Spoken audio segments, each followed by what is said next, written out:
Olá, queridos alunos, boa tarde para vocês ou bom dia, dependendo da hora que vocês estiverem assistindo, né? Hoje nós vamos falar um pouco de lendas. Já falar um pouquinho de lendas e dar continuidade nas regras de acentuação tônica.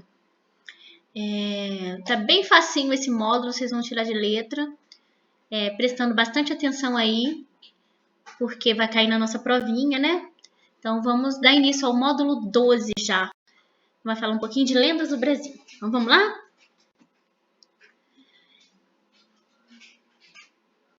Lendas, todo mundo já deve ter ouvido, né, falar um pouco de lenda, ou pelo menos escutado, né, uma lenda aí na vida. É bem interessante. Elas são narrativas que procuram explicar fenômenos da natureza ou acontecimentos misteriosos.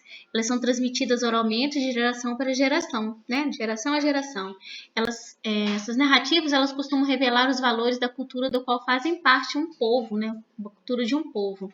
Nós aqui no Brasil costumamos contar histórias, né? Ou seja, lendas para explicar algumas coisas, tipo fenômenos da natureza ou algumas coisas que antigamente não tinham explicação científica. As pessoas antigas usavam as lendas para poder explicar, né? Então, ele tem alguns modelos, alguns exemplos de lendas aí bem conhecida, que é a mula sem cabeça, o lobisomem, o curupira, né? O boitatá também é uma lenda bem conhecida. Saci pererê também. Vocês já devem ter ouvido em algum momento da vida de vocês a história do Saci pererê. A gente tem a Iara, né? A lenda da Iara. A gente tem o boto cor-de-rosa também, já falei, mula sem cabeça, um monte de lendas aí que se a gente for procurar aí dentro da nossa literatura, a gente vai conseguir ouvir todas as histórias interessantes. E aí a tia Adriana vem falar um pouquinho para vocês, lá na apostila cita algumas, logo na primeira página cita a história e faz um resuminho, tipo um infográfico da lenda de cada personagem desse que eu citei. E aí, logo após, tem uma atividade no material complementar, depois eu falo um pouquinho mais para vocês, que é um jogo da memória do folclore. Então, para vocês que estão em casa aí, fala de uma vez. Tem lá no material, lá no final do livro da gente, tem um material complementar 3, que são cartas de jogo de memória em pares para vocês brincarem aí com a família de vocês. Então, se quiserem, fique bem à vontade para poder estar fazendo e jogando, tá bom? É bom que vocês vão descobrir o nome desses personagens aí do folclore brasileiro e das lendas também, tá bom? E ele vem contar pra gente, a apostila, né? Vem contar um pouquinho da história do Uirapuru. O Uirapuru é uma lenda que conta a história do pássaro muito famoso, hoje em dia existe de verdade esse pássaro com esse nome, o Irapuru, lá na Amazônia. Então vamos ouvir com a tia Adriana a história do Irapuru? Então prestem bastante atenção aí, ó. Vamos ouvir mais uma lenda? A lenda do Uirapuru. Os nativos da floresta amazônica contam que no sul do Brasil existia uma tribo de índios valentes e que um dos guerreiros era apaixonado pela filha do cacique. Ele era um rapaz forte e inteligente e a moça era bonita e delicada. Os dois se conheceram numa festa da tribo e logo se apaixonaram. Mas havia um problema. O cacique já havia prometido que sua jovem filha se casaria com outro guerreiro. Mesmo assim, o casal namorava escondido. E sempre que o cacique saía para caçar ou pescar, os dois apaixonados se encontravam. Certo dia, a indiazinha, incomodada com aquela situação, disse para o seu amado: "Ai, nós temos que contar para o meu pai sobre o nosso namoro. Ele não vai perdoar a gente se descobrir essa traição." O guerreiro passou dias e dias pensando em como falar com o cacique sobre seu namoro com a linda indiazinha, mas não conseguia descobrir uma maneira. Então, o cacique acabou descobrindo tudo por conta própria. E adivinha, ficou furioso. Isso foi traição. Guerreiro não trai cacique. E filha de cacique já é prometida para outro homem. Vocês vão pagar por isso. Muito brabo, o cacique invocou Tupã. Tupã? Peço que o guerreiro que se apaixonou pela minha filha seja transformado em um pássaro e passe o resto da vida voando pelas matas. A indiazinha, desesperada, gritava: Não, pai, por favor, não! Eu me caso com o guerreiro prometido, mas não faça mal ao meu amado. Mas Tupã atendeu ao pedido do cacique e transformou o jovem guerreiro num pássaro chamado Uirapuru. Muito triste por ter perdido a sua amada, o guerreiro, agora em forma de pássaro, cantava todos os dias ao amanhecer por 5 ou 10 minutos, bem pertinho da oca onde dormia a indiazinha. Fazia isso para matar um pouco da saudade. Quando soube disso, o cacique ficou louco da vida. Reuniu os maiores caçadores da tribo para capturarem o pássaro. Ao saber dos planos do pai, a indiazinha correu para avisar ao Uirapuru, no meio da floresta, que ele precisava fugir para bem longe. Não vou fugir. Eu posso ter sido transformado em pássaro, mas ficar longe de você é pior do que a morte. Mas se eu souber que você está vivo, a minha tristeza será menor, porque em algum lugar você continuará cantando nosso amor. Então, o pássaro saiu voando sem destino até chegar ao norte do Brasil, na floresta amazônica, onde vive até hoje. Esta é a história do Uirapuru, um pássaro raro, de cor avermelhada, que não se mostra tão facilmente, mas quando canta, o som é tão bonito que todas as outras aves da floresta se calam. E segundo a lenda, quem encontra um Uirapuru tem qualquer desejo realizado, pois esse pássaro é o símbolo mágico da felicidade. E é por isso que os indígenas o respeitam tanto e transmitem sua história de geração para geração.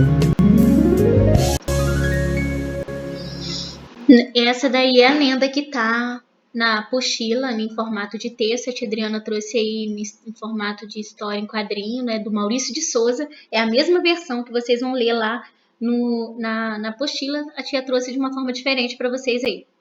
Então, lenda, eu quero que vocês compreendam, assim, se a tia Adriana perguntar quais são as características principais de uma lenda, eu quero que vocês percebam que lenda é uma narrativa fantasiosa que é transmitida oralmente de geração para geração. Isso é um ponto principal, ó. É um dos pontos principais, que é transmitida oralmente, ou seja, as pessoas contam de geração para geração, ou seja, ela tem um caráter fantástico, fantasioso, entendeu? E também pode combinar fatos reais com fatos fictícios, com fatos irreais. Para poder explicar uma coisa que está acontecendo na realidade, inventa-se uma lenda, ou seja, uma história fictícia, um fato real, até fantasioso, misterioso, ou até mesmo mágico, né? Para poder contar, explicar alguns acontecimentos. Existem lendas que antigamente as pessoas não sabiam por que existia. Por que existia o dia e a noite? Não sabiam que cientificamente o Sol, existia a Lua, que existiam os movimentos de translação e rotação da Terra, tudo isso que a gente sabe hoje, as pessoas antigamente não sabiam. Então, para poder explicar por que em determinados momentos era claro, ou seja, o dia, e em outros determinados momentos era a noite, inventava-se lendas para contar isso. Existe essa lenda aí, quem tiver curiosidade, pega no Google aí para saber qual é a lenda do dia e da noite, da lua e do sol. Tem lendas bem interessantes aí para poder explicar. Os antigos não tinham cientificamente nada comprovado, então eles inventavam lendas. E isso ia passando de geração para geração, tá bom? Quero que vocês percebam bastante isso daí. Vamos ouvir mais uma lenda? Perdão. Aí a gente vai dar continuidade agora na parte da gramática da nossa apostila. A professora vai falar sobre o quê? Nós vamos falar sobre a acentuação das palavras... Na verdade, nós vamos falar um pouquinho sobre a acentuação das palavras proparoxítonas. A tia Adriana colocou paroxítonas ali, mas é proparoxítonas. É o que a gente vai aprender agora, mas é muito fácil. Mas antes da tia falar sobre a acentuação das palavras proparoxítonas, eu vou relembrá-los sobre o que a gente viu no primeiro bimestre. A gente ainda estava lá na escola, sobre como que acontece a acentuação das palavras oxítonas, paroxítonas, para depois a gente aprender as proparoxítonas. Então vamos lá, ó. Vamos relembrar primeiramente da classificação das palavras de acordo com a sílaba tônica? Você estudou lá no primeiro bimestre que as palavras oxítonas têm a última sílaba tônica, lembra? É a última sílaba que é a mais forte, estão terminadas em a, as, e, es, i, is, o, os, em, ens. Também são terminadas em el, oi, e, tá bom? A tia Adriana fez até uma musiquinha disso daí lá, ó, se vocês lembrarem aí, podem cantar. Ó, em ei, el e oi. Lembra? Todas são oxítonas acentuadas. A, as. Lembrem aí que eu não tô lembrado direito, não. É a musiquinha que a tia Adriana inventou das palavras oxítonas. E a tia também falou para vocês ainda aprenderam que as palavras paroxítonas, penúltima sílaba tônica, né? A última é a oxítona, penúltima paroxítona, são terminadas em li no chão, pis de tom. Lembra da música? Li no chão, pis de tom. Então, assim, ó, as palavras são paroxítonas, são as terminadas em L, I, N, U, R, X, PS e de tom. Todas elas são acentuadas, tá? Todas que tiverem terminações com essas letras aí, ou com ditongos, são acentuadas. Aí agora a gente já aprendeu, né, na apostila no módulo anterior, o que é um ditongo. Então agora também já sabemos que ditongos são palavras que quando a gente faz a separação das sílabas, as duas vogais, né, permanecem na mesma sílaba. Lembraram disso? Eu espero que sim, espero que vocês tenham lembrado aí, meus amores, porque a gente vai precisar desses conceitos que a gente já trabalhou para aprender outros. Então, não se esqueçam, tá bom? E agora nós vamos aprender como que é a acentuação das palavras proparoxítonas em si. Nossa, professora, será que vai ser preciso que você faça outra musiquinha para a gente decorar isso? Ou é muito difícil? Quais são as regras? Então, vamos lá. As palavras proparoxítonas são aquelas que têm a antepenúltima sílaba tônica, né? A antepenúltima sílaba tônica. E como que vai acontecer a acentuação dessas palavras proparoxítonas? Tem uma regra, uma única regra, gente, ó. Tchan, tchan, tchan, tchan. Todas as palavras proparoxítonas são acentuadas. Só isso. Olha, muito mais fácil, não vou precisar nem inventar uma musiquinha para vocês. Então, a regra é essa. Todas as palavras que são proparoxítonas são acentuadas. Tem a antepenúltima sílaba mais forte, ou tônica, né, que a gente fala. Todas são acentuadas. Então, desculpa aí, o telefone da minha filha tocou aqui perto. Perdão, minha gente. É isso aí que eu tinha para falar para vocês. Eu já tinha acabado. Tchau, tchau. Se cuida, até a próxima aula. Ó, lembrando que a tia colocou sem querer aqui que próxima é uma palavra proparoxítona, por isso que é acentuada, olha aí. Viu? Beijão pra vocês, tá, gente? Fiquem com Deus, se cuidem.